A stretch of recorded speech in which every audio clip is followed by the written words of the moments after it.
हे शंभू बाबा मेरे भोलेनाथ, तीनों लोक में तू ही तू।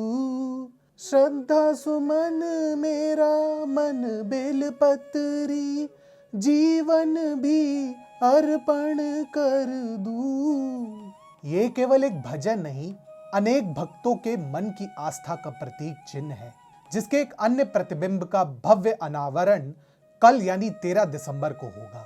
नमस्कार, स्वागत है आपका TFI पर और मैं अनिमेश पांडे आपको ले चलता हूं उस पावन धाम जो अनन्य आक्रमण के बाद भी विद्यमान है और जिसकी महिमा दिव्य सोमनाथ जी की भांति अपरंपार है, जिसका नाम काशी विश्वनाथ धाम है। तो अविलंब आरंभ करते हैं।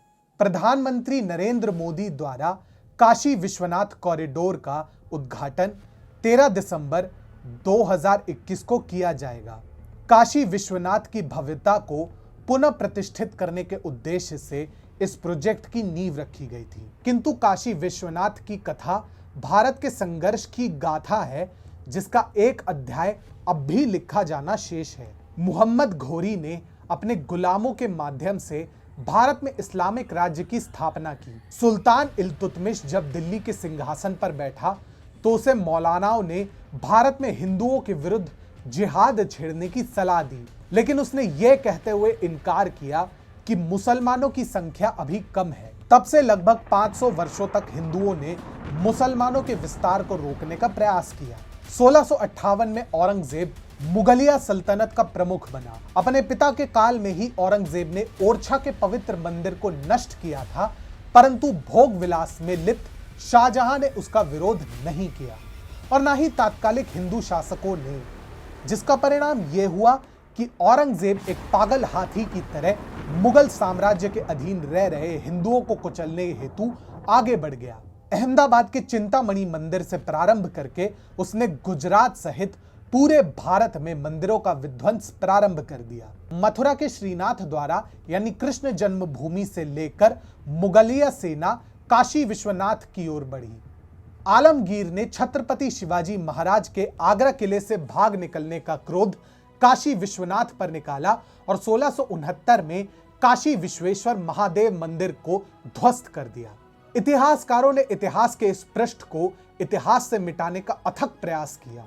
कहा जाता है कि मुगलिया सेना के मंदिर में प्रवेश करने से पूर्व ही मंदिर के मुख्य पुजारी ज्योतिर्लिंग की पवित्रता को अक्षुण्ण रखने हेतु उसे लेकर बगल में स्थित ज्ञानवापी कुएं में कूद गए। इसके कई अन्य किंवदंतियां भी उपस्थित हैं, जिसे मुख्य धारा के इतिहासकारों द्वारा जांच का विषय नहीं माना गया। विश्वेश्वर मंदिर के तोड़े जाने की घटना ने आलमगीर औरंगजेब के पतन की शुरुआत सुनिश्चित कर दी थी। महादेव का क्रोध छत्रपति शिवाजी राजे की तलवार में साक्षात उतर गया और मराठों ने इस्लामिक शासन की नींव खोदना शुरू कर दिया। जदुनाथ सरकार सहित अन्य प्रमुख इतिहासकार यही मानते हैं कि काशी विश्वनाथ के विध्वंस ने छत्रपति शिवाजी महाराज के इस दृढ़ निश्चय को और मजबूत बनाया कि भारत में हिंदुई स्वराज्य की स्थापना ही शांति का एकमात्र विकल्प है। मराठाओं के अथक संघर्ष ने औरंगजेब को दिल्ली छोड़ दक्खन के पठार में घूमने पर विवश कर दिया और अंततः वह दक्खन में ही मारा गया। मराठों के संघर्ष ने दिल्ली का पूरा खजाना खाली कर दिया। मुगलिया सल्तनत जर्जर हो गई, साम्राज्य टूटकर बिखरने लगा और औरंगजेब को आगरा की मिट्टी तक नहीं नसीब हुई। मराठाओं, राजपूत, एहोम और सिखों के संयुक्त प्रयास ने मां भारती को दास्ता से मुक्त होकर थोड़े समय के लिए स्वतंत्रता के साथ सांस लेने का अवसर दिया। पेशवा साम्राज्य के अंतर्गत हिंदुओं की मुक्ति वाहिनी सेना ने जब दिल्ली में प्रवेश किया और पूरे उत्तर भारत को मुगलिया चंगुल से छुड़ाया, तो अंततः 1780 में महारानी अहिल्याबाई होलकर द्वारा काशी विश्वनाथ मंदिर की पुनः स्थापना की गई। एक कथा यह भी है कि औरंगजेब के आक्रमण के समय विश्वेश्वर ज्योतिर्लिंग को मुख्य मंदिर से हटाकर बगल की एक झोपड़ी में छुपा दिया गया और उसी स्थान पर बाद में काशी विश्वनाथ धाम की स्थापना की गई। आज प्रधानमंत्री नरेंद्र मोदी के कारण काशी विश्वनाथ धाम ने पुनः अपने गौरव को प्राप्त किया है। काशी विश्वनाथ कॉरिडोर में कुल 24 भवन बनाए जा रहे हैं। इस परिसर में मंदिर चौक, मुमुक्षु भवन, सिटी म्यूजियम, वाराणसी गैलरी, यात्री सुविधा केंद्र, आध्यात्मिक पुस्तक केंद्र, पर्यटन सुविधा केंद्र, वैदिक भवन, जलपान केंद्र, अन्य क्षेत्र और दुकानें इत्यादि नजर आएंगी।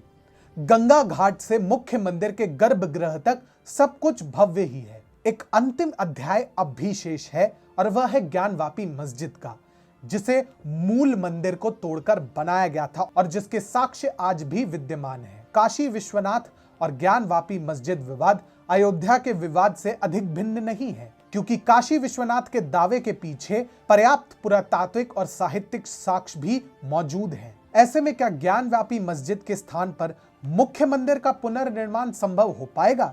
यह देखने योग्य होगा। यदि ऐसा हुआ तो यह हिंदुओं के संघर्ष गाथा की इतिश्री होगी और धर्म की पुनर्स्थापना होगी। हर हर महादेव, जय शिव शंभू।